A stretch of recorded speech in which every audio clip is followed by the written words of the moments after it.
안녕하십니까? 저희는 손소독제의 향균 효과에 대한 탐구를 발표하게 된 휴먼널스의 김지혜, 장하영, 김미솔, 김유정, 이윤주입니다. 여러분 모두 등교시 매일매일 손소독하고 계시죠? 혹시나 한 번쯤은 이 소독이 정말 효과가 있는지 궁금하셨을 겁니다. 저희는 이 궁금증으로부터 이번 탐구를 계획하게 되었습니다. 목차를 말씀드리겠습니다. 첫 번째, 손소독제에 대한 4가지 궁금증. 두 번째, 손소독제의 종류. 세 번째, 손소독제의 성분 및 원리 그리고 코로나와의 상관관계. 네 번째, 실험 과정 및 실험 결과. 다섯 번째, 느낌점 순으로 발표하겠습니다. 먼저 손소독제에 대한 4가지 궁금증과 그에 대한 답변을 말씀드리겠습니다. 먼저 손소독제란 무엇일까요? 손소독제는 대부분 세균에 대해 향균 효과를 나타내는 제제로 감염 방지를 위해 손과 피부의 살균 소독을 목적으로 사용되는 제품입니다. 손소독제는 주로 의약 외품으로 관리되고 있습니다. 두 번째, 손소독제를 가장 효과적으로 사용하는 방법은 무엇일까요? 물로 손을 적신 후 비누 또는 손세정제를 사용해 손을 꼼꼼히 씻고 손소독제로 마무리하는 것이 가장 좋습니다. 물과 비누의 사용이 어려운 상황이라면 알코올 제제인 손소독제를 사용하는데 손소독제는 사용이 간편하고 세균 제거에 신속한 효과를 나타내는 장점이 있습니다.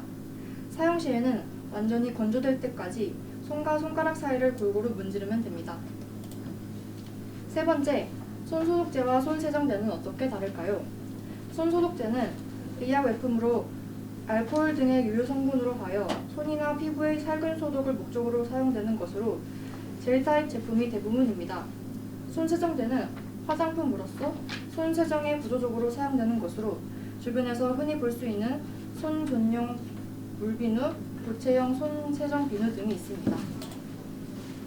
네 번째, 손소독제 사용 시 주의사항에는 어떤 것이 있을까요? 손소독제는 반드시 내용으로 사용해야 합니다.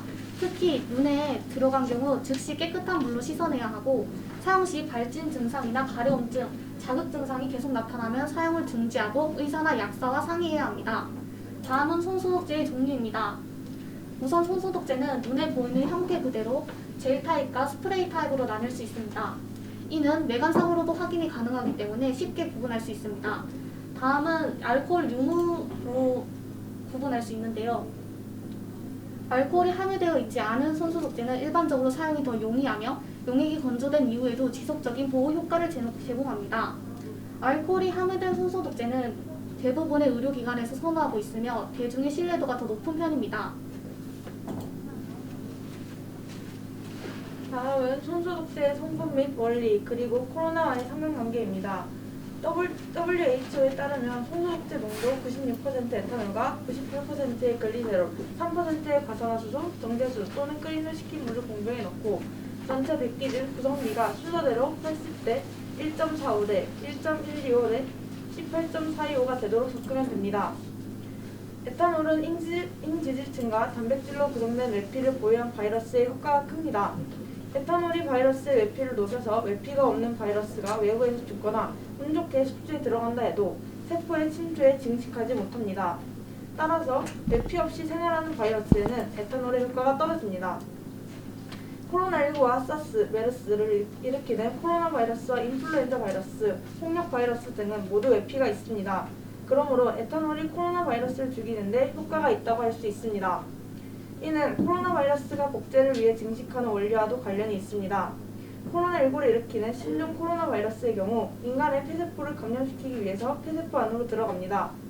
이때 코로나 바이러스는 폐세포의 수용체에 붙어 침투를 시도하는데 수용체에 결합하는 부위가 코로나 바이러스 외피에 있는 스파이크 단백질입니다.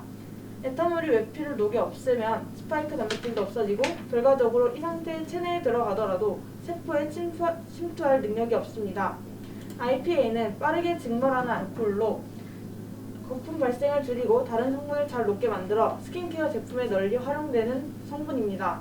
한편 향을 위해 성분을 추가하는 것은 소독 성능을 떨어뜨리거나 알레르기 반응을 일으킬 수 있는 만큼 사용하지 않는 것이 좋습니다. 그렇다면 이 중 가장 효과가 뛰어난 것은 무엇일까요? 저희는 이 궁금증을 해결하기 위해 직접 실험을 진행해 보았습니다. 실험 준비물은 배양 매지, 젤 타입형 손소독제, 액체형 손소독제, 화학 물티슈입니다. 먼저 5개 중 하나의 배지에 책상, 돈, 손잡이, 가구 등 여러 물건을 만진 쉽지 않은 손의 세균을 배양합니다. 그런 다음 물로만 헹군 손은 또 다른 배지에 찍어 쉽지 않은 손과의 차이점을 구별할 수 있도록 합니다. 처음과 똑같이 여러 물건을 만진 뒤 젤 타입형 손 소독제, 액체형 손 소독제, 흑용 물티슈 차례로 손을 소독해준 후 배지에 각각 찍어주는 실험을 함으로써 5개의 배지에 얼마나 세균이 배양이 되는지, 손 소독제 중 어떤 것이 효과가 뛰어난지 관찰을 합니다. 그 후 저희는 1, 2일 동안 경과를 지켜보았습니다. 실험 결과 손을 씻지 않은 경우보다는 물로만 헹궜을 경우에 세균이 덜 나타나는 것으로 확인할 수 있었으며, 3개의 손 소독제 중 액체형 손 소독제 사용이 세균 효과가 가장 뛰어난 것으로 나타났습니다.